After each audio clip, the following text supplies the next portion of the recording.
The morning begins. Are you awake? Did you sleep well? Did you just wake up? The voice rose with the rhythm of a simple home, where each morning began not with alarm clocks or engines, but with the smell of food and the warmth of family.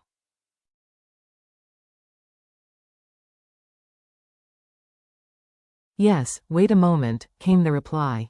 I'll put this meat in the basket and then I'll take it to the market to sell.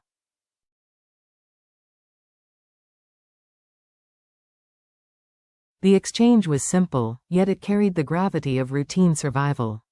Diep's home was filled with the weight of daily tasks, feeding chickens, preparing baskets, and making sure little Nhi was ready to walk to market.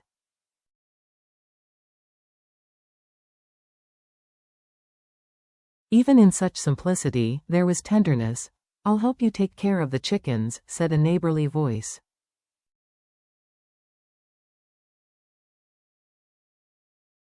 Yes, yes, but be careful, she reminded, leaving the bran in the same spot as always.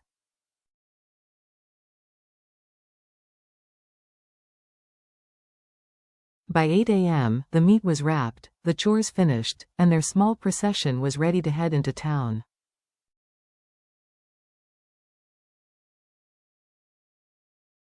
The market day that wasn't. Let's go to the market early, Diep urged, wanting to avoid the heat of the sun.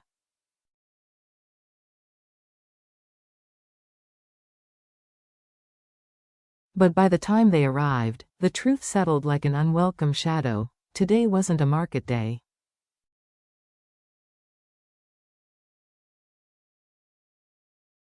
Still, the rhythm of survival did not allow retreat. Instead, she set up her modest stall on the roadside.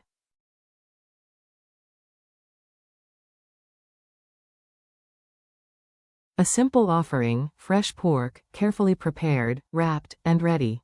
Support me with a piece, sister, called a passerby.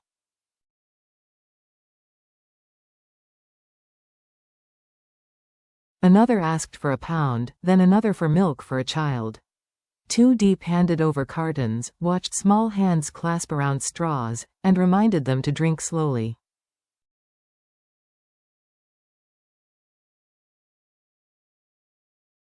The exchange wasn't merely economic, it was maternal, communal. A village sustained itself through such gestures.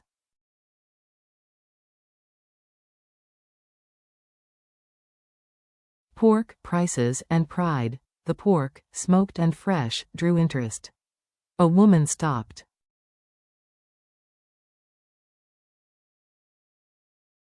Smoked meat, miss? I'll take a kilo. Yes, 200,000 per kilo, Diep said firmly.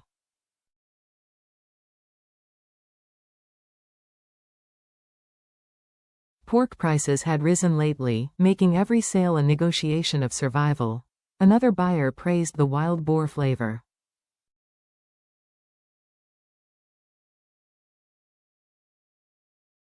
"5 kilos, please." With each exchange, Diep calculated silently, costs, profits, and the weight of debt.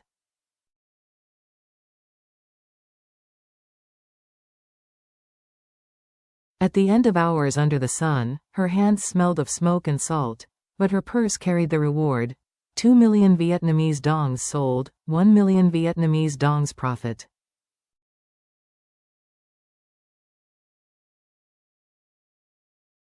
Hard work, but better than days in the fields. Debt and shadows, but markets were not just about food.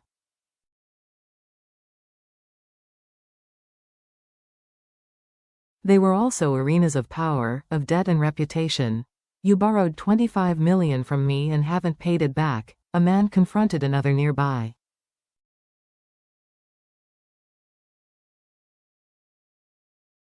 And now you want more? His words carried menace, invoking the names of factory managers, promises of repayment, and the unyielding truth. In this land, debts were chains.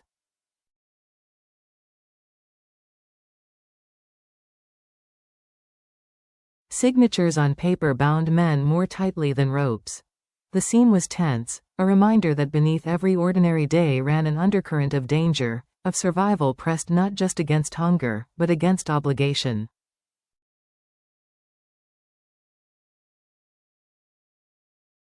Homeward with hope. At last, with baskets lighter and purses heavier, Two Diep and little Nhi turned toward home.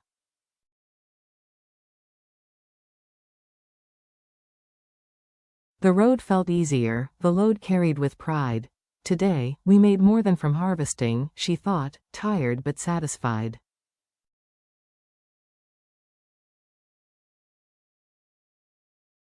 Neighbors greeted them. You're skilled, they said. And Two Diep smiled politely, though in her heart she carried both fatigue and quiet triumph.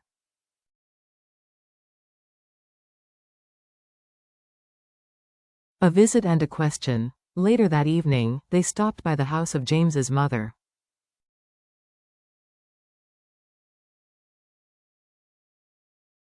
The old woman welcomed them warmly, offering her home as a haven against the rain that had begun to fall.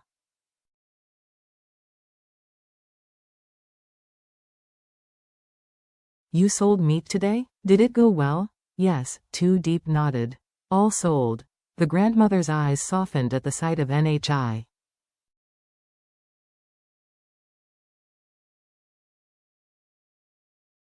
James will love her, she said. When he returns from abroad, he will delight in seeing such a sweet child.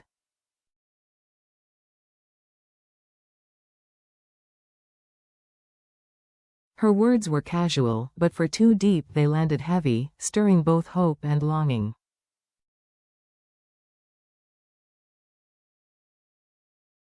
Will James come back soon? Nhi asked, innocent eyes shining. Yes, her grandmother reassured.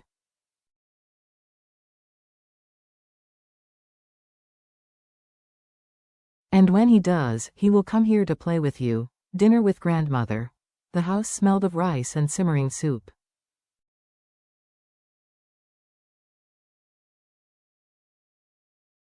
Plates of stir-fried meat, pickled vegetables, and steaming bowls were laid out. It was not much, yet it felt like a feast after a long day's toil.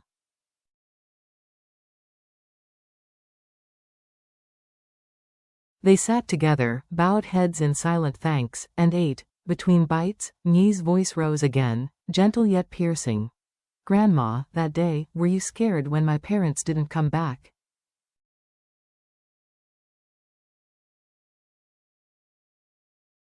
The grandmother's hands paused, her eyes moist.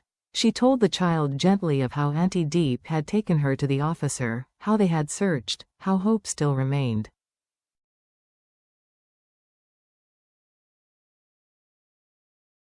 Love always finds its way back, she said softly. Nhi nodded, not fully understanding, but reassured.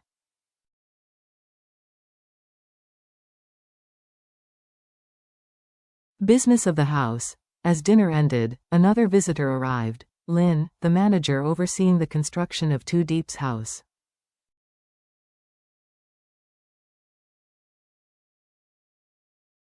He brought updates about sinking foundations, about delays caused by floods, about workers and wages.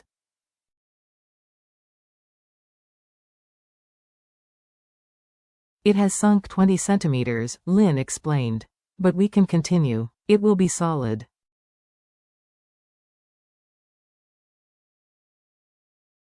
Don't worry, Two Diep listened, nodding. She had grown accustomed to shouldering more than her share of burdens.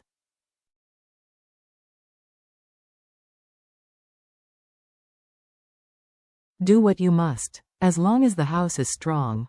Lin promised to continue, to honor James's design, and to finish despite the storms.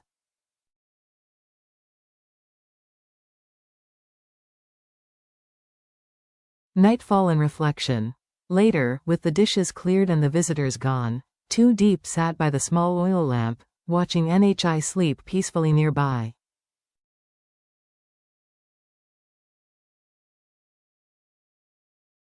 Her mind wandered back to James, his voice over distant calls, the weight of his absence, the promise of his return.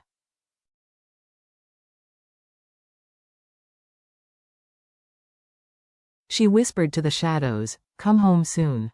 The house is waiting. We are waiting."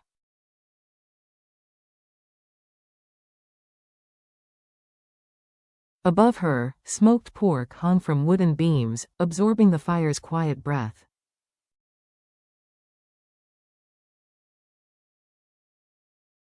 Outside, the rain whispered on the roof, steady and endless. Tomorrow would bring new work, new negotiations, new challenges.